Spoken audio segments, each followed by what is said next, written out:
နေ့ရက်ပေါင်းများစွာဖိုးဖွားတွေစီကနေစနစ်တကျစူးစမ်းတင်ယူလေ့ကျင့်တာကြောင့်စွမ်းအားအတော်အသင့်ဖွံ့ဖြိုးလာခဲ့ပေမဲ့တိုင်မက်ကင်းကိုခန္ဓာဆိုတာကြီးကမနှိုးထသေးတာကြောင့်ချင်းမှုလဲနှစ်ဖူးပေါ်လက်တင်ရင်အတွင်းများနေရပါတယ်။ဖိုးချိန်မှာပဲဖွားစစ်ရောက်လာပြီးချင်းမှုကိုတင်ကြပြသပေးဖို့တောထဲကိုခေါ်ဆောင်သွားခဲ့ပါတယ်။ဖိုးဖွားတွေအားလုံးထဲမှာအဖွားစစ်ဟာချင်းမှုကိုအချစ်ဆုံးဖြစ်ပြီးအလိုလဲလိုက်ပေးပါတယ်။ချင်းမှုကတော့အခြားသူတွေလိုအဖွားစစ်မှာလည်းဖုံးကွယ်ထားတဲ့အမောင်ဖက်ချမ်းရှိမှာပဲလို့တွေးနေပြီးအဖွားစစ်ကတော့ချင်းမှုကိုဒီနေ့တော့အချုပ်နီလန်းအသွယ်သွယ်ကိုလေ့ကျင့်ပေးမယ်လို့ပြောလိုက်ပါတယ်။ချင်းမှုကအချုပ်တယ်ဆိုတာအဝိထဲချုပ်ယုံပဲလို့ထင်နေပြီးအဖွားစစ်ကတော့အဝိချုပ်တာတဲ့ပိုးကြောင့်ရှင်းပြကလူတယောက်တရဝါတကောင်ရဲ့အသွေးသားနဲ့လည်းဝှဆုံချုပ်လို့ရတယ်လို့အရေးကိုယူပြီးလဲဝှဆုံချုပ်လို့ရကြောင်းရှင်းပြလိုက်ပါတယ်။ရေကန်တစ်ခုအနားရောက်မှာတော့ရေတောက်နေတဲ့သမင်တစ်ကောင်ဟာအန်ဒီရဲ့အနှံ့ရတာကြောင့်သူ့ရဲ့ကိုယ်ကိုဖျောက်ကမြင်ကွင်းကနေပျောက်ကွယ်နေခဲ့ပါတယ်။ဒါပေမဲ့သူ့ရဲ့အရေးကရေထဲမှာပေါ်နေတာကြောင့်အဖွားစစ်လည်းချင်းမှုကိုတိတ်တိတ်နေဖို့ပြောလိုက်ပြီးဝှဆုံချုပ်လို့ချင်းရဲ့ပထမအဆင့်ဟုဆိုက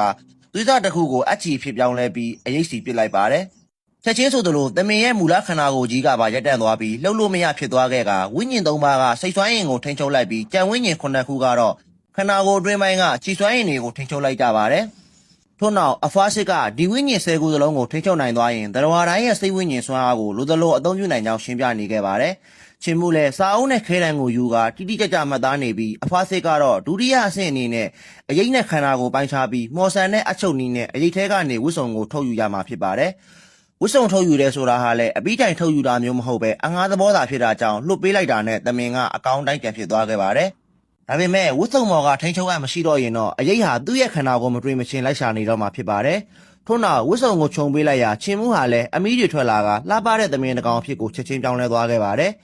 ကလေးသာသာပဲရှိသေးတဲ့ချင်းမှုလဲကစားတဲ့အသေးတစ်ခုရတယ်လို့ပျော်ရွှင်စွာခုံပေါက်ကစားနေခဲ့ပါတယ်။အဲ့ဒီချိန်မှာပဲအလွန်ဝေးတဲ့တောင်ထိုးတစ်ခုစီကနေဝိညာဉ်ကိုချိတ်ပိတ်ပြီးခန္ဓာကိုယ်ကိုလှုပ်ရှားခိုင်းနေဆိုတာကောင်းကင်နဲ့ဆိုးကိုင်းရဲ့ဖန်သင်းကြီးပညာရပ်ပဲလို့အရေးရဲ့မော်စွမ်းရင်အတန်နဲ့ပြောလိုက်ပါတယ်။ချင်းမှုလဲဘယ်ကလာတဲ့အတန်လဲဟုဆိုကအတန်လာရာအတိုင်းလိုက်ရှာနေချိန်မှာပဲလူတစုဟာနေရာခုန်ကူးလာပြီးနဖျားရဲ့စွန့်ပစ်ခံနှဆိုးတွေကတာရွှီမှာပုံအောင်နေကြတာပဲလို့ပြောလိုက်ပါတယ်။အဖွားစစ်လဲသူမဟာတာမန်ကြီးလက်သူလေးဖြစ်ကြောင်းပန်းနုသွေးလိုက်ပေမဲ့ဂိုင်းညုတ်ဖြစ်သူကတော့အခုချိန်မှာတရိษံတွေရဲ့ပုံပြောင်းဝတ်ဆောင်ချုပ်နေပေမဲ့နောက်ဆိုလူသားတွေရဲ့အရေးကုန်နဲ့ပါပုံပြောင်းဝတ်ဆောင်ချုပ်လာနိုင်တယ်ဟုဆိုကဆွဆွဲလိုက်ပါတယ်။အရင်ကလည်းဂိုင်းကစီလွတ်လိုက်တဲ့တပည့်တွေကိုပုံပြောင်းပညာရက်နဲ့နွားတကောင်အသွင်ပြောင်းကလဲထွန်ခိုင်းအောင်သာမကတားတဲ့ဈေးအထိပါရောင်းစားပစ်လိုက်တာမလားလို့ဒေါသတကြီးမေးလိုက်ပါတယ်။ထို့နောက်အဖိုးကြီးလီကျန်းကအချိန်ဝါတချို့ကိုလွတ်ကစတင်တိုက်ခိုက်လိုက်ပေမဲ့အဖွားစစ်ကအသာယာပဲဖယ်ရှားလိုက်ပါတယ်။ဖုံးကွယ်လို့မရမှတော့တိုက်ခိုက်ရုံပေါ့ဟုဆိုကချီမှုကိုလောကကြီးမှာတိုးရီချုံတဲ့ဝင်ပလွေလိုလူသားတွေလည်းအများကြီးရှိကြောင်းရှင်းပြကမကြောက်ဖို့ပြောလိုက်ပါတယ်။သူတစ်ပါးကတော့နတ်ဆိုးကိုင်းကလို့ပြောနေပြီးကိုတိုင်ကရောကောင်းရလားဟုမေးလိုက်ကရန်ခမ်းနိုင်ငံရဲ့နောက်လိုက်ခွေးဖြစ်ပြီးကလေးကဟောင်းတန်တွေပူကျဲလာတယ်နော်လို့ခနဲ့လိုက်ပါတယ်။ပိုးကြီးလီကျန်းလဲသူတို့ဟာနတ်ဖျားဆောင်းလျှောက်တဲ့ရန်ခမ်းနိုင်ငံတော်ကိုနတ်ဖျားတွေရဲ့အလိုတော်ရဆောင်းလျှောက်ပေးနေတဲ့ဂုံတီရှိဓာကိုင်းကြီးဖြစ်ကြောင်းပြောလိုက်ပါတယ်။ထို့နောက်တာရွှီဆိုတာနတ်ဖျားတွေရဲ့စွန့်ပစ်ခံနေမြေတစ်ခုဖြစ်ပြီးစွန့်ပစ်နေမြေတွေကအပြစ်သားမိစ္ဆာတွေကိုလည်းနတ်ဖျားတွေရဲ့အလိုတော်ရတတ်ခွင့်ရှိတယ်ဟုဆိုကစွမ်းအားတွေနဲ့စတင်တိုက်ခိုက်လိုက်ပါတယ်။အဖွားစစ်လည်းချီကျိုးနှဲငယ်ကိုထုတ်ကအသာယာပဲခုခံပြလိုက်ပါတယ်။ဒီရှမ်းသားကိုင်းလိုဂိုင်းငယ်လေးတစ်ခုလောက်ကိုတော့တကိုင်းလုံးနဲ့တယောက်တိုက်ရရင်တော့အသာယာအနိုင်ယူပြနိုင်ပေမဲ့ချင်းမှုအနားမှာရှိနေရင်တော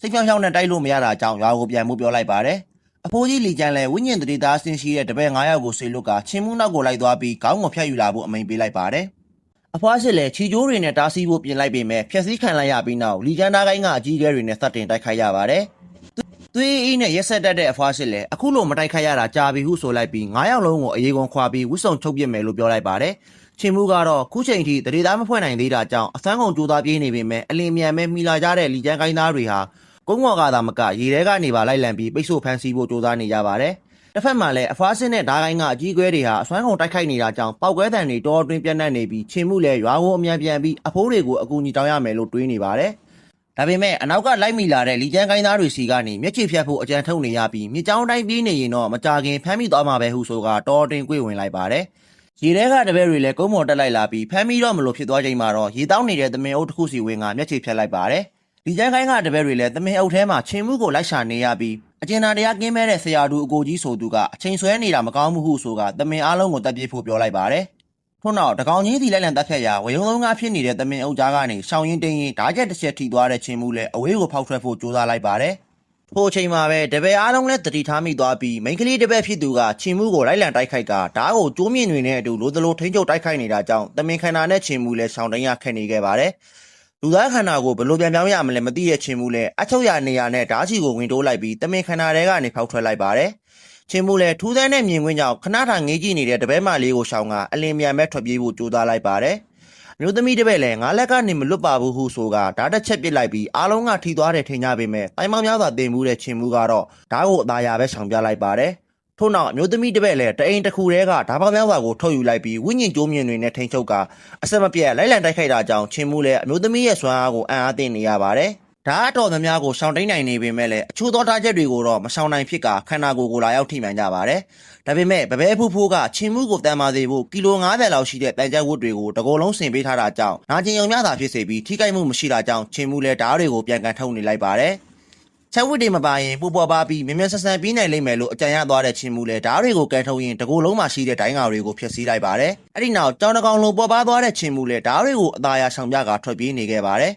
တနေရာမှာတော့အချိန်လွန်ပြီးချယ်ရီပင်တစ်ခုပေါ်ပြုတ်ကျသွားချိန်ဓာတ်ပေါင်းများစွာဟာဝိုင်းရံလာပြီးထိုးတက်ဖို့အသည့်အနေထားဖြစ်သွားကြပါတယ်ဘာမှချင်းနှင်းရမရှိဖြစ်နေပြီးရှောင်လွဲလို့မရဖြစ်နေချိန်မှာပဲမြန်ဆန်တဲ့အချိန်နဲ့သာဆိုအသေးမွားလေးတွေဟာလည်းမြေပြန့်တစ်ခုလိုပဲဆိုတဲ့အဖိုးချွဲကြီးရဲ့စကားကိုပြန်ကြားအောင်လာပါတယ်ထို့နောက်ချယ်ရီပန်းတစ်ပွင့်ကိုနင်းကလေးခိုင်းကနေထွက်လာတဲ့မြားတံတစ်ခုလိုအချိန်ပြင်းပြင်းနဲ့ခုန်ထွက်သွားခဲ့ပါတယ်ဒီကျန်းကိုင်းကတပည့်တွေလည်းသူတို့လိုဝိညာဉ်တရေသားဖွဲ့ပြီးသူတွေတောင်မလုံနိုင်တဲ့အရာတွေကိုလောက်ကျသွားတာကြောင့်အံ့ဩနေကြပေမဲ့သူတို့ရဲ့ဆရာတူအကိုကြီးဟာလည်းတရေသားအဆင့်အထိုးထိပ်ပဲဟုဆိုကတက်ကြက်မကွာလိုက်လံဖမ်းဆီးကြပြန်ပါတယ်ချင်းမှုလည်းဓာတ်ချက်ပေါင်းများစွာကိုရှောင်ရင်းတိန်ရင်းနဲ့နောက်ဆုံးမှာတော့သူခေါ်ဆောင်ခြင်းတဲ့နေရာကိုရောက်ရှိလာခဲ့ပါတယ်အားလုံးလည်းအန်ဒီရဲ့ငွေသက်ကိုခံစားမိကြပေမဲ့ချင်းမှုတောင်သွားရဲသေးတာပဲဟုဆိုကမလျှော့တဲ့မာနနဲ့လိုက်လာခဲ့ကြပါတယ်